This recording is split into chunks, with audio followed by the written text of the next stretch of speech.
What's up, everyone? Welcome back to another episode of our College has Aged Me Let's Play Minecraft series. This is episode 28, or part 2 of our villager marketplace. If you recall in the last couple of episodes, we had created a villager breeder right underneath our home, or right underneath the wall. So we have a little infinite village spawner or villager breeder there. But what we want to do is connect up that villager breeder to this villager marketplace. And so you may be thinking, oh, these are just a bunch of empty stalls. But if you've seen the last couple of episodes, then you would know that there's a lot of redstone here underneath this area.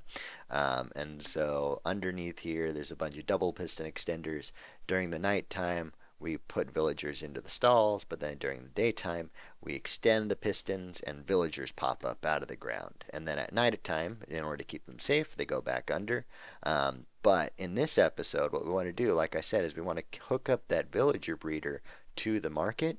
And then we also want to have a way of recycling the villagers so that we get brand new villagers here during the daytime and they're not the same old villagers from before. So I want to get started on that. So let me go ahead and clear out a little area down there and next to our villager breeder just so that we can get work on that. So I will be right back with you guys. Okay, welcome back. So I cleared out a little bit of area in here just so that we can move on to I don't know, the way that we want to sort these guys. So I want to place down a few of these tracks, or I mean blocks here, just so that we can lay out the track. And then I'll kind of show you what will be happening here. So actually, I want to do that, and then I guess it'll go there.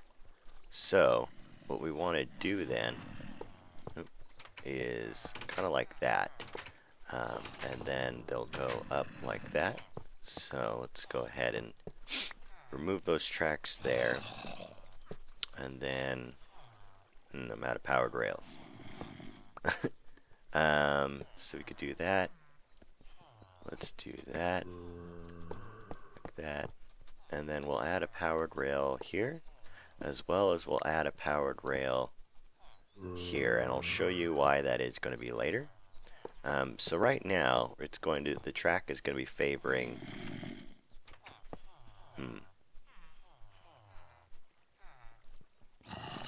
Well, okay. So let's try to do this. There we go. Perfect. And then that one goes there. So let's say, for example, then we'll be powering. Let's put the torch on this side, or not the torch, but the lever.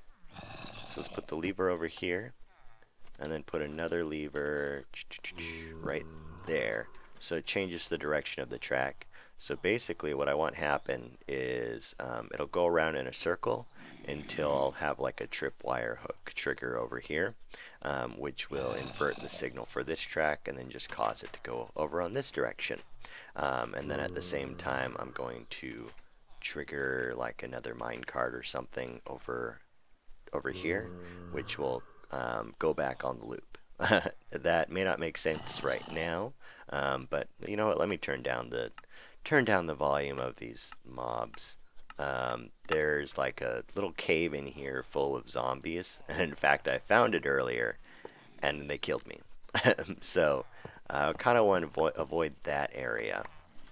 But let me go ahead and replace some of this stuff with the sandstone just to make it look pretty, just to make sure that I know that it's indeed stuff that I want to keep.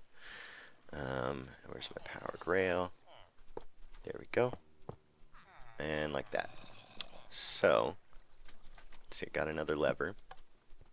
So I'll put a lever. Actually, let me move this back. So put the powered rail. That's the same spot. Put the powered rail there, and regular rail there, and then we'll put the torch there.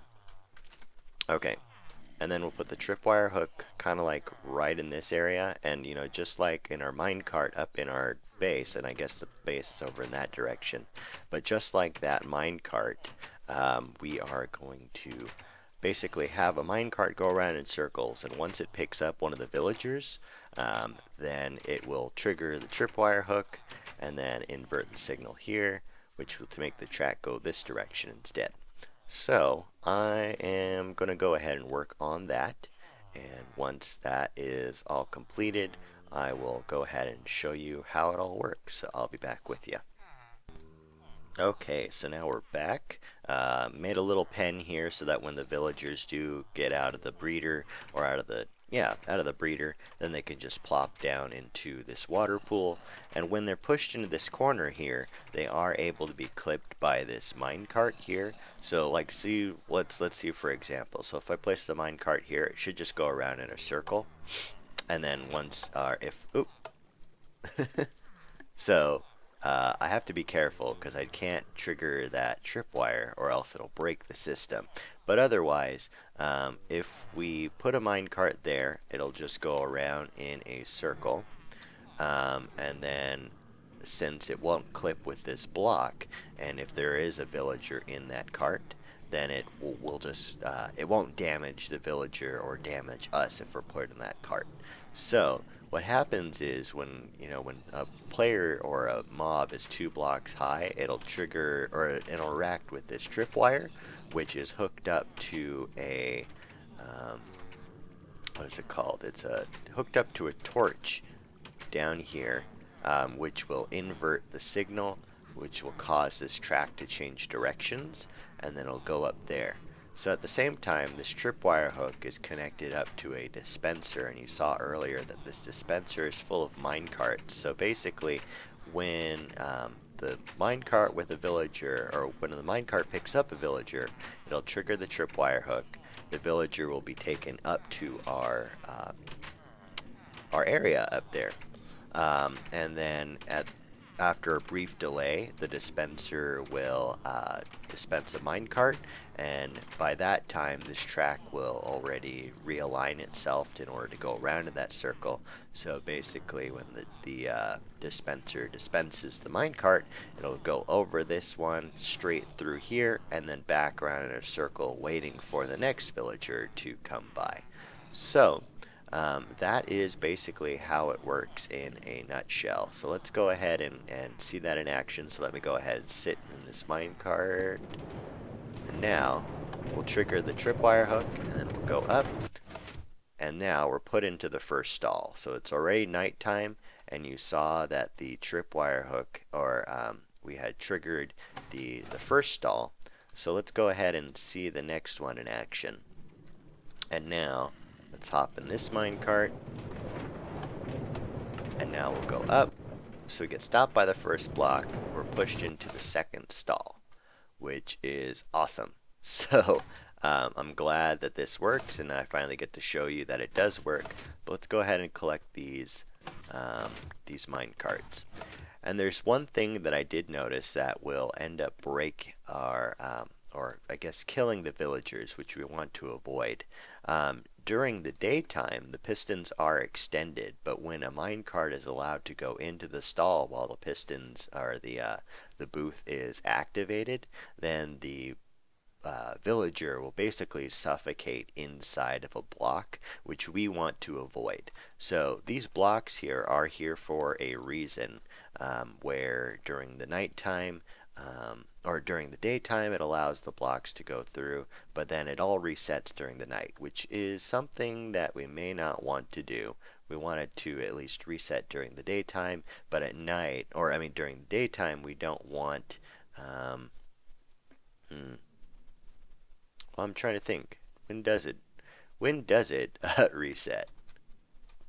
I don't know. I gotta think on that. But basically, want to have it so that during the daytime, it doesn't allow the villagers to go through. So even if there are villagers in our minecarts here, we don't want it to reset like that. So we want to keep our villagers safe. We don't want to end up losing villagers or end up stacking minecarts together. So let me go ahead and have a think on this, rethink the redstone a little bit.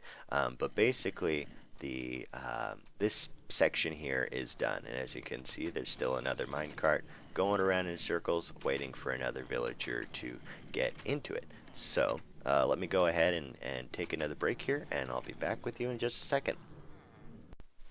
Alright, so I finally figured out the redstone behind how I wanted to lay out this extra part. If you recall, I just mentioned that I wanted to change the redstone so that we wouldn't be able to allow the villagers into the stall during the daytime, so that they would just avoid suffocating into the blocks. So let me go ahead and show you, and just as that happens, it goes from daytime to nighttime. I'm stuck here. Okay, let me go into this one. So the way that we wanted to do it was basically, I don't think we did it right.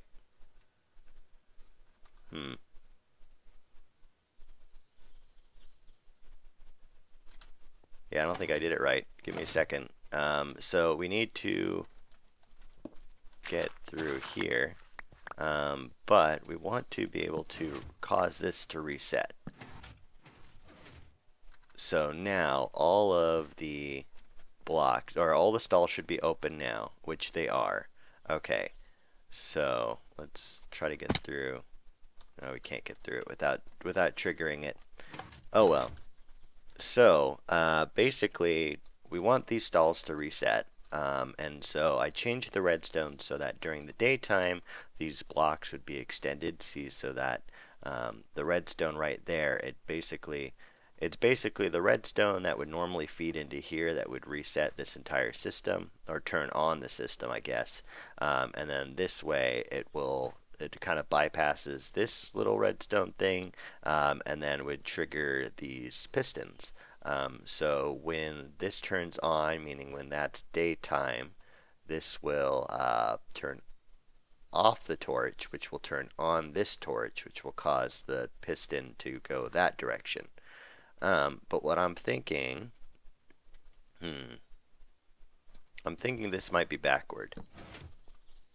So, like if we do that, I don't know, let me think on the redstone a little bit longer, and just get back to you briefly.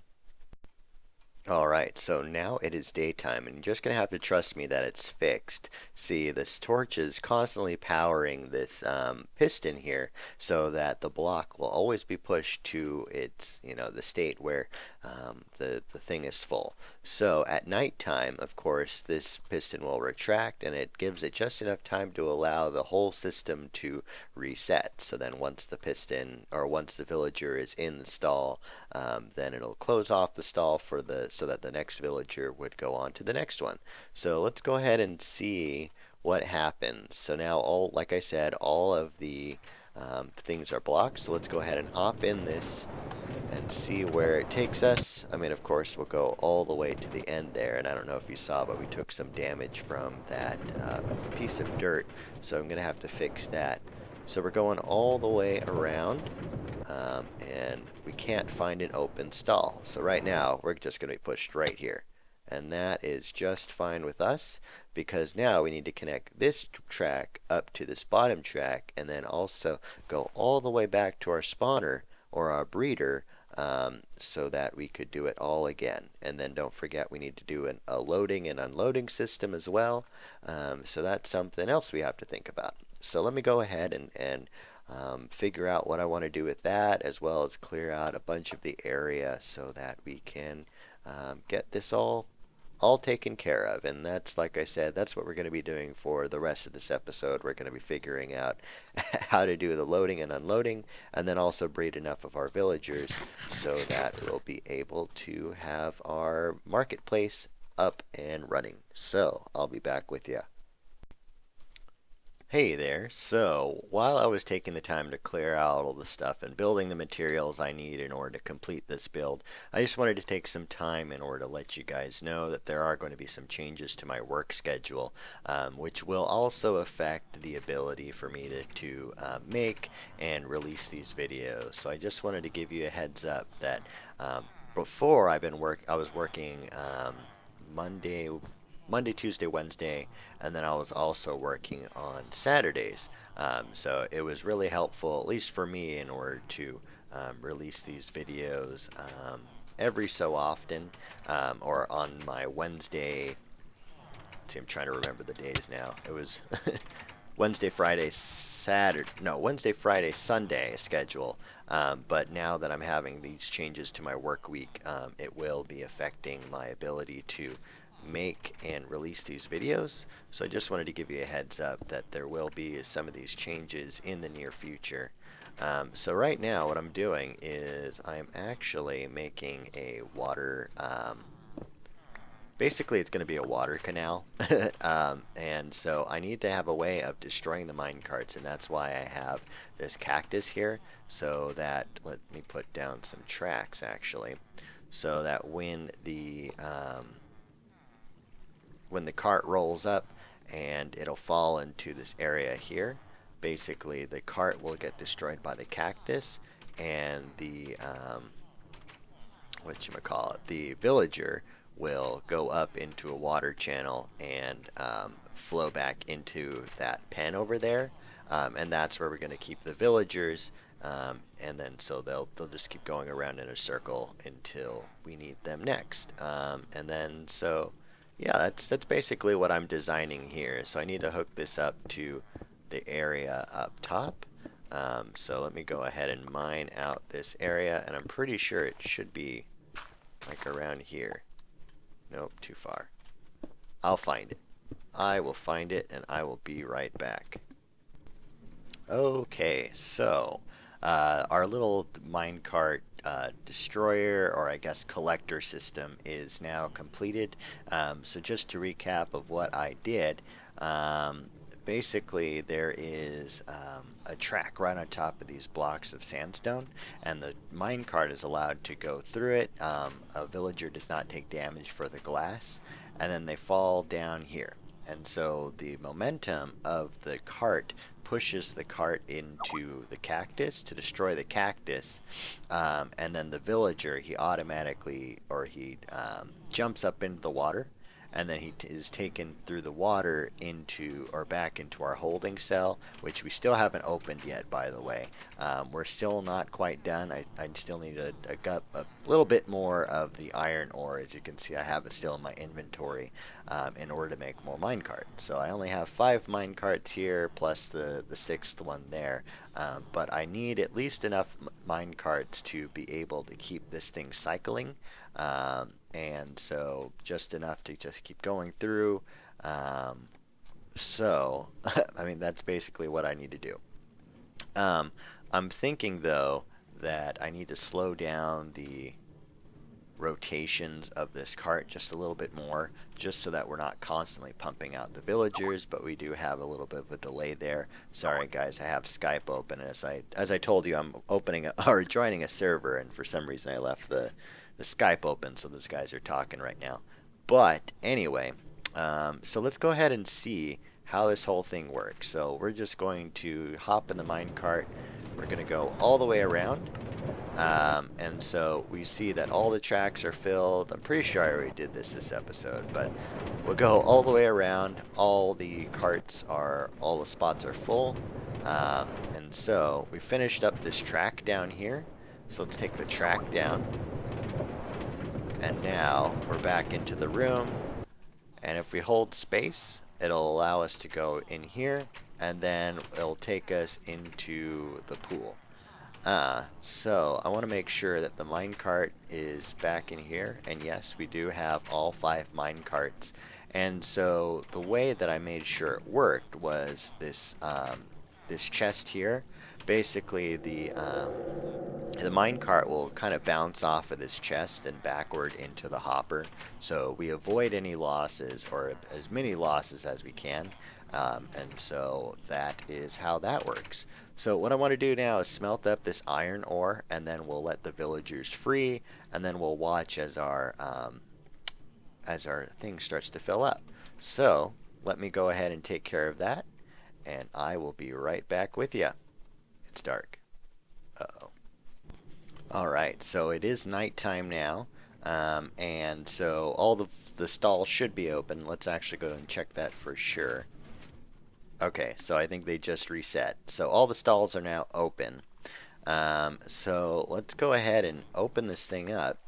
So let's get that minecart just in case what we want to do is we need to open this up to allow the villagers to flow. And in fact, how did the villager get on this side? I don't know. Okay, so let's open up the gate. Oop, that's not open. Poor villager. Okay, open up the gate, and then let's drop our water bucket there. So now all the villagers can plop down into our little pen here. Cool. So now, let's go ahead and... Oh, I wanted to replace this, huh? I think I may just replace it. No, we'll do it in a second. So if I put down the minecart there and just push it, it should pick up a villager. There it goes. And now the next one resets. Should pick up another villager. And goes. Resets again. Picks up a villager. Awesome. This is looking good. So now, as you can see, not all the villagers are going to be there. In fact, they're fighting the water currently. But let's go ahead and check up at the top and watch all the villagers. They should be in the stalls. Uh-oh. I didn't realize that there's zombies down here. Well, this sucks. Uh-oh. They're gonna run me down. Okay. So, one of the villagers died. That sucks. Yeah, so I'm gonna have to light this area up. So one of the villagers died, but looks like guys in that stall, a guy's in this stall. Awesome. And so we have room, I guess, for 2 more. But we need to make sure, like I said, we need to make sure that this place is all lit up because we don't want any more villagers dying because we had refused to light up this area. So I'm going to go ahead and put down a lot more torches, guys. We're going to wait for this whole thing to fill up, and then we'll watch it during the night cycle once it all resets, and we'll kind of take a look at that too. So I will be back, and I'll be right back with you.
Alright, so I've been doing some testing, and if you still don't understand how this thing is working, that's okay. I can kind of explain it, but I've been using this sandstone block. It's sitting on top of a piece of glass in order to toggle the daytime and nighttime. So if we take away this, then it becomes daytime again, and all of the villagers pop back up out of the ground. So then, if we want it to become nighttime, of course, you put the block back down again, and all these guys end up disappearing. Lots of pistons trigger, and then they all go down into here.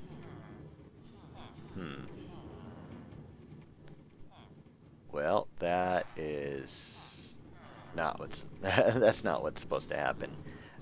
So let's see if I can destroy that, and then destroy the thing that the guy's in. Come on. Okay, I guess I had to punch him. I don't know where the mine carts are. Where do they go? Oh. Well.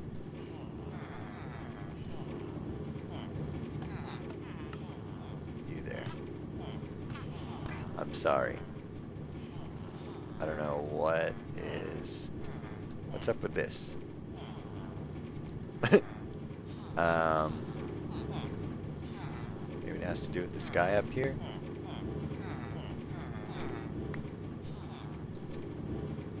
I don't know. Let me figure this out. I'll be right back. So, unfortunately, I had to kill a couple of the zombies just because, or not zombies, but villagers, just because they got caught in there. So, I feel kind of bad, but at least we have, you know, an infinite villager breeder. So, just to explain how this whole contraption works, I'm not going to explain the whole double piston thing again, but I'm going to explain how we get the guys in there and how we get them out. So, when when all of the stalls are full, well, let's follow this guy, see if we can catch up with him. If all the stalls are full, then the villager ends up going down to the little tunnel down below. And so when it goes down to the tunnel, I have this little system here just so that they don't back up and go back and overflow our system. But they go down this tunnel and into this room where we just were. When the cart is pushed up against the cacti, then what happens is that the cacti destroys the cart, while the villager jumps up into the water stream, and he gets carried back into our little pen here. And once they're pushed up against a corner, watch, he gets caught into the minecart, and then it dispenses another minecart, and then we wait basically for the next villager.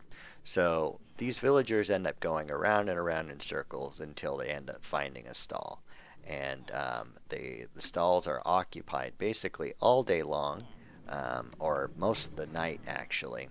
And then our little toggle system will just allow us to go, or basically, I don't know if it's a toggle system, but basically it resets itself during the night, which is nice.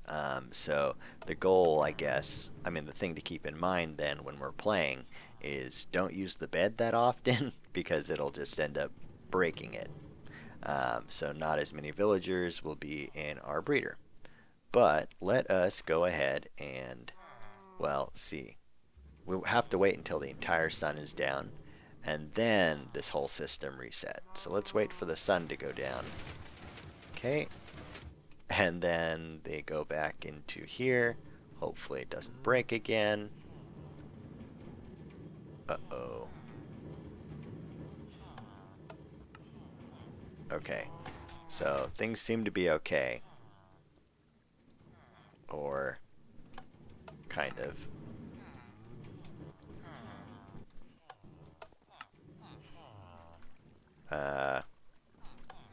Alright.